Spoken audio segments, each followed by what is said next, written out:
আর এখন যে অবস্থা পড়েছে, একজন স্ত্রীকে সন্তুষ্ট করাই তো কঠিন, আর মানুষ চারজনকে সন্তুষ্ট করতে যাচ্ছে। এত সহজ না সবকিছু। এটা নিয়ে আমি আলাদা লেকচার দেবেন চাই, আপনাদের কিছু বিষয় জানতে হবে, জানার দরকার আছে।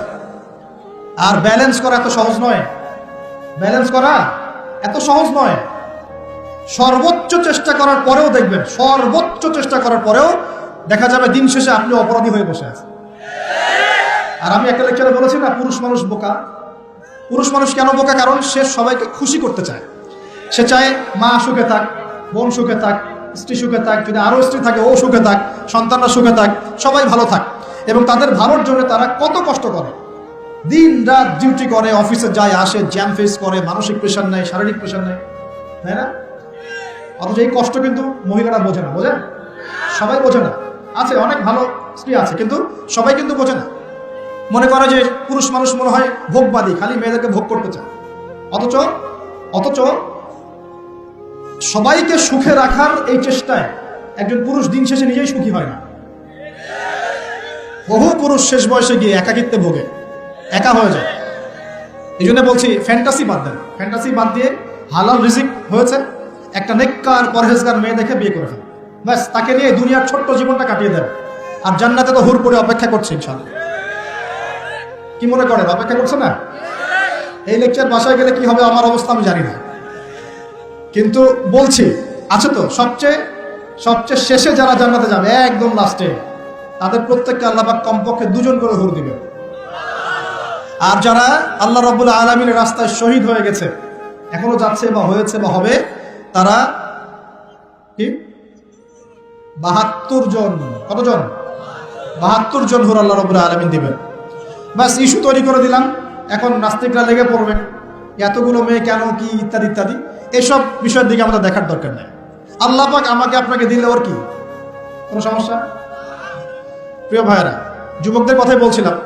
এখন এই যুবকদের হাতে দেশের ভবিষ্যৎ, উম্মার ভবিষ্যৎ। কিন্তু বাস্তবতা হচ্ছে আমরা বেশিরভাগ পর্নোগ্রাফিতে আসক্ত হয়ে গেছি, হারাম সম্পর্কে আসক্ত, হারাম রিজিকে আসক্ত, মাদকে আসক্ত।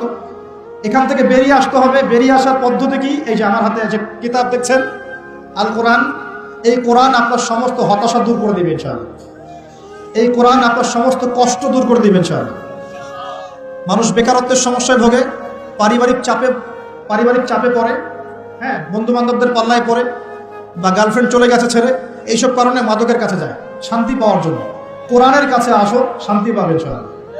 পশ্চিমা সংস্কৃতি, হ্যাঁ, বস্তুবাদিতা, সব মিলিয়ে বিয়েগুলো ভেঙে যাচ্ছে, পরিবারগুলো নষ্ট হয়ে যাচ্ছে না?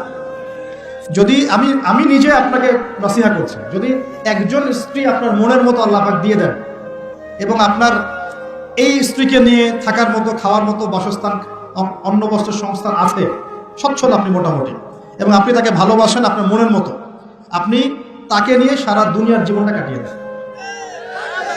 কাটিয়ে দেন। অন্য কোনো দিকে দেখতে যাবেন। কিছু বিষয় কোরআন সুন্নাহ আছে ঠিকই, কিন্তু বাস্তবায়ন খুব কঠিন। ফ্যান্টাসিতে ভুগলে হবে না, ফ্যান্টাসিতে ভুগবেন না, এগুলো কঠিন। অন্তত নামাজে আসো, শান্তি পাবে ইনশাআল্লাহ। আমরা যুবক ভাইদেরকে রিকোয়েস্ট করবো, এই যে সামনে রমজান, এই রমজানে আল্লাহর ওয়াস্তে কোরআনটা পড়া শিখে ফেলো। এবং যারা পড়তে জানেন, কোরআন এবার এই মাসে খতম হবে ইনশাআল্লাহ। প্রত্যেক দিন কমপক্ষে 1 পারা করে, প্রত্যেক দিন 1 পারা পারা যাবে ইনশাআল্লাহ। মাত্র 1 ঘন্টা সময় লাগবে 1 পারা পড়তে, 1 পারা পড়তে 1 ঘন্টা লাগবে। আর যারা হাফেজ আছি, ইনশাআল্লাহ আমরা এই রমজান মাসে 30 পারা কোরআনের অর্থ পড়ে শেষ করে দেব। নিজেও নিয়াত করছি, আপনারা নিয়াত করেন। এই পুরো রমজানে আলিফ লাম মিম থেকে শুরু করে মিনাল জিন্নাতি ওয়ান নাস পর্যন্ত একবার হলেও অর্থ সহ পড়ে শেষ করবেন ইনশাআল্লাহ। পারা যাবে ইনশাআল্লাহ। আমরা দোয়া করি আল্লাহ পাক আমাদের সবাইকে রমজানে পৌঁছে দিন, এবং আমাদেরকে রমজানে বরকত দান করুন। পুরো বিশ্বের প্রেক্ষাপটটা বুঝবেন। বিশ্বের কোন যুদ্ধ বিগ্রহ চলছে, এবং সারা বিশ্বে পশ্চিমাদের দ্বারা, ইহুদি খ্রিস্টানদের দ্বারা মুসলিমদের উপর ব্যাপক নির্যাতন চলছে। এই নির্যাতন থেকে বের হতে হলে আমাদের শক্তি বৃদ্ধি করতে হবে। কি করতে হবে? শক্তি বৃদ্ধি করতে হবে। কিছু কথা খোলামেলা বলতে হবে এখন, কারণ খোলামেলা কথা বলারই সময় এখন না বললে অনেক দেরি হয়ে যাবে। মুসলিমদেরকে জাতিগতভাবে এখন ঐক্যবদ্ধ হতে হবে। আপোষে এই হিংসা, বিদ্বেষ, মারামারি, কাটাকাটি বন্ধ কর। আমরা সবাই মুসলিম, সবাই একটা জাতি। আমাদের মধ্যে ইখতিলাফ থাকতে পারে, কিন্তু আমরা মত পার্থক্য থাকলেও মত বিরোধে যাব না ইনশাআল্লাহ। আমরা যদি কোনো মুসলিম ভাই আমাকে গালিও দেয়, যদি কোনো মুসলিম ভাই আমাকে গালিও দেয়, আমাদের সাথে শত্রুতাও করে, তারপরেও আল্লাহর দুশমনদের সাথে মোকাবেলা করার জন্য আমরা একসাথে লড়বো ইনশাআল্লাহ। মুসলিমদের মধ্যে ঐক্য আনতে হবে। ঐক্য আনতে না পারি বিভক্তি বাড়াবো না, ঐক্য আনতে পারছি না বিভক্তি কমসে কম বাড়াবো না, এটা খেয়াল রাখতে হবে। এরপরে আমাদের মুসলিমদের প্রথম দরকার জ্ঞানের বিপ্লব। কিসের বিপ্লব?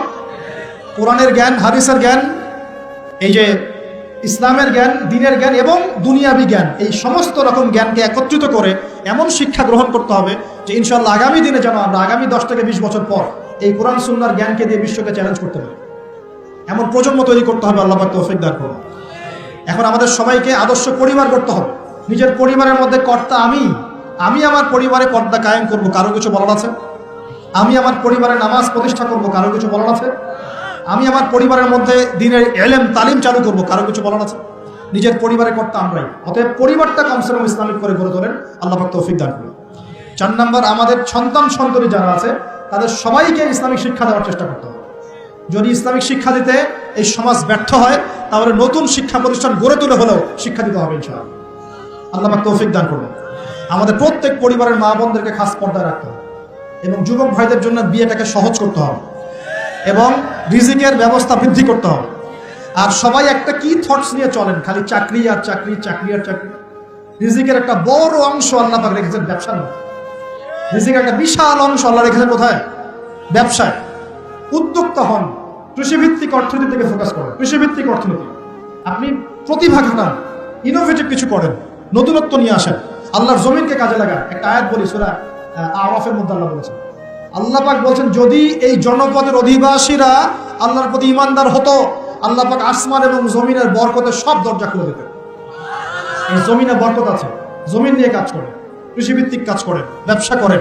শুধু একটা জিনিস মাথায় ঢুকিয়ে দেওয়া হয়েছে, ডক্টর ইঞ্জিনিয়ার, ডক্টর ইঞ্জিনিয়ার। কেন এগুলো? কেন সবাই সবকিছু হবে না? হালাল রিজিক সার্চ করতে হবে। আল্লাহ সবাইকে তৌফিক এনায়েত করুন বলি। এরপর আমাদের করণীয় হচ্ছে আমাদের প্রত্যেককেই সৎ কাজে আদেশ করতে হবে, অসৎ কাজে নিষেধ করতে হবে। শুধুমাত্র দায়ী আলেম তারাই এই দাওয়াতি কাজ করবেন এমন নয়, সবাইকে দ্বীনের দাওয়াতি কাজের জিম্মেদারি গ্রহণ করতে হবে। দাওয়ার সাথে যারা সম্পৃক্ত আছে তাদের সাথে পরামর্শ করবেন, চলবেন ফিরবেন। তা'মুরুনা বিল মা'রুফ, তোমরা সৎ কাজে আদেশ করবে। ওয়া তানহাউনা আনিল মুনকার, অসৎ কাজে নিষেধ করবে। ওয়া তু'মিনুনা বিল্লাহ, এবং আল্লাহর প্রতি ঈমান রাখবে। তবেই কুনতুম খায়রা উম্মাহ, তোমরা শ্রেষ্ঠ জাতি হতে পারবে। আল্লাহ পাক তৌফিক দান করুন। আরেকটা বিষয় বলি, সেটা হলো আল্লাহ পাক আমাদের সবাইকে কিছু প্রতিভা দিয়েছেন। এই প্রতিভাগুলোকে, যার যার প্রতিভাকে, লেখার প্রতিভা, বলার প্রতিভা, চিন্তা করার প্রতিভা, সংগঠিত করার প্রতিভা, আপনার অর্থনৈতিক সামর্থ্য, রাজনৈতিক ক্ষমতা, যা আল্লাহ পাক যাকে দিয়েছেন, এই বিষয়গুলোকে ইসলামের কল্যাণে ব্যয় করতে হবে। আল্লাহ পাক তৌফিক দান করুন। এবং আরো করতে হবে, অমুসলিম ভাই বোন যারা আছে আমাদের দেশে এবং সমাজে, তাদের কারো সাথে কোনো রকম দ্বন্দ্ব সংঘাতে যাবে না, বরং তাদেরকে ইসলামের সৌন্দর্য তুলে ধরবে তাদের সামনে এবং তাদেরকে ইসলামের দাওয়াত দিবেন। দাওয়াত দিয়ে তাদেরকে ইসলামের দিকে দীক্ষিত করার চেষ্টা করবেন। যদি এই যে আমরা তো আপোষে মারামারি কাটাকাটিতে লিপ্ত আছি, আপনারা তো খবরই রাখেন না যে বাংলাদেশে কত মানুষ বিধর্মী হয়ে যাচ্ছে, জানেন? এই যে উত্তরাঞ্চল সহ পার্বত্য এলাকা, বর্ডার এলাকা সব ঘুরে দেখেন যে কত মানুষ দিন দিন বিধর্মী হয়ে যাচ্ছে। দেখেন, ওই দিন টনক নড়বে যেদিন দেখবেন 50%ই হয়ে গেছে বিধর্মী, ওই দিন টনক নড়বে। আল্লাহ না করুক। অতএব আমাদেরকে বসে থাকলে চলবে না, আমাদেরকে দাওয়াতি কাজ করতে হবে। দ্বীন ইসলামের দাওয়াত, কোরআনের দাওয়াত সবার সামনে উপস্থাপন করতে হবে। আল্লাহ পাক আমাদের সবাইকে দায়ী হওয়ার তৌফিক দান করুন। কমপক্ষে পার্ট টাইম, দিনে 1 ঘন্টা, দিনে আধা ঘন্টা হলো দাওয়াতি কাজ করতে হবে। আর দাওয়াতি কাজ করার আগে কি লাগবে? জ্ঞান লাগবে। সেই জ্ঞানটা অর্জন করতে হবে। জ্ঞান অর্জন করার পদ্ধতিগুলো বললাম, এভাবে অর্জন করতে হবে। এবং জ্ঞানী মানুষদের সাথে থাকতে হবে।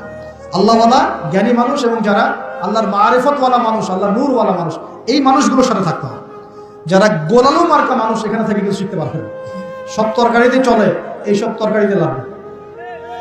যারা হককে হক বলতে পারে, বাতিলকে বাতিল বলতে পারে, আল্লাহ পাকের জমিনে তারা সম্মানিত ইনশাআল্লাহ। জমিনের উপর বেঁচে থাকলেও সম্মানিত, মাটির নিচে চলে গেলেও সম্মানিত ইনশাআল্লাহ। আল্লাহ রাব্বুল আলামিন এমন মানুষের সংখ্যা বাড়িয়ে দিন এবং তাদের সাথে আমাদেরকে থাকার তৌফিক দান করুন। আরেকটা বিষয় বলবো, সেটা হলো পলিটিক্যাল ইস্যুস।